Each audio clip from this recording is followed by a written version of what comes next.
बंगाल में आज टीएमसी कार्यकर्ताओं ने भाजपा के उम्मीदवार शुवेंदु सरकार को दौड़ा दौड़ा कर पीटा। सबसे पहले वीडियो देख लीजिए।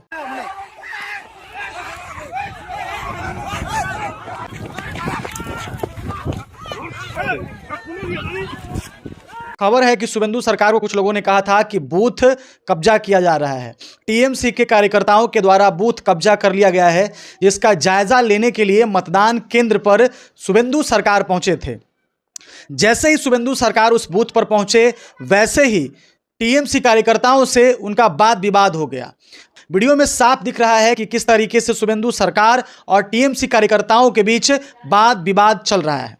वीडियो में भी दिख रहा है कि शुवेंदु सरकार किस तरीके से अपना जान बचा करके खेत से भागे जा रहे हैं और पुलिस उन्हें बचाने की कोशिश कर रही है। आज बंगाल में भयंकर बवाल देखने को मिला, खास करके मुर्शिदाबाद में। बंगाल के मुर्शिदाबाद में भयंकर बवाल देखने को मिला, भयंकर झड़प देखने को मिला।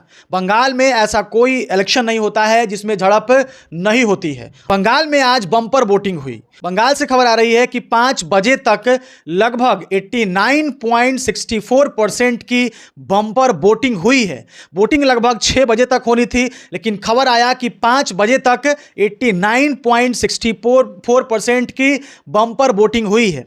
अब सवाल खड़ा हो रहा है कि ये जो बंगाल में बम्पर वोटिंग हुई वो किसके हित में जाने वाला है। ये जो एक्स्ट्रा परसेंटेज ऑफ वोटिंग हुई ये किसको फायदा करने वाला है। क्या भारतीय जनता पार्टी को सीधे तौर पर बंगाल में फायदा मिलने वाला है कि ममता बनर्जी को यह फायदा मिलने वाला है। हम थोड़ा सा बिहार से इसकी तुलना कर लेते हैं।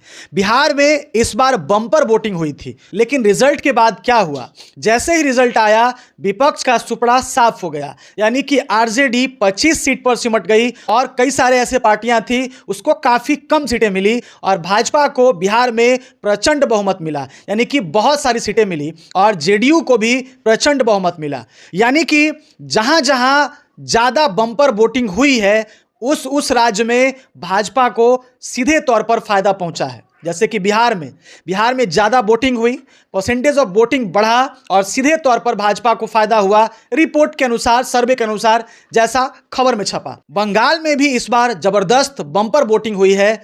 क्या इससे भाजपा को फायदा होने वाला है? आखिर बंगाल में कौन सरकार बनाने जा रहा है? अब यह सबसे बड़ा सवाल खड़ा हो चुका है।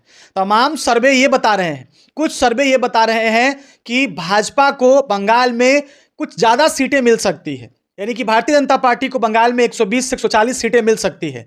कुछ सर्वे बता रही हैं कि बंगाल में इस बार बीजेपी और तृणमूल कांग्रेस के बीच नेक टू नेक फाइट है, यानी कि जबरदस्त मुकाबला है। कोई नहीं कह सकता है कि कौन बंगाल का मुकाबला जीतेगा। कुछ सर्वे स्पष्ट बता रहे हैं कि बंगाल का चुनाव एक बार फिर से ममता बनर्जी के हाथों में जाते हुए दिख रहा है। तमाम कोशिश के बाद भी, तमाम चुनाव प्रचार के बाद भी, तमाम भाजपा के सुपरस्टार्स प्रचारक जाने के बावजूद भी ये चुनाव ममता बनर्जी के पाले में जाते हुए दिख रहा है।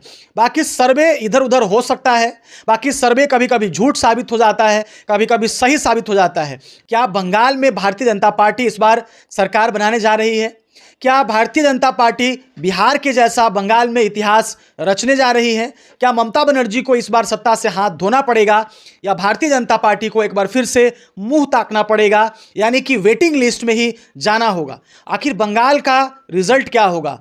आज बंगाल में बम्पर वोटिंग हुई, जबरदस्त वोटिंग हुई और ये वोटिंग किसको फायदा करने वाला है, उसके बारे में आपका क्या सोचना है? अपनी प्रतिक्रिया जरूर दीजिएगा। आज के लिए इतना ही। जय हिंद, जय भारत।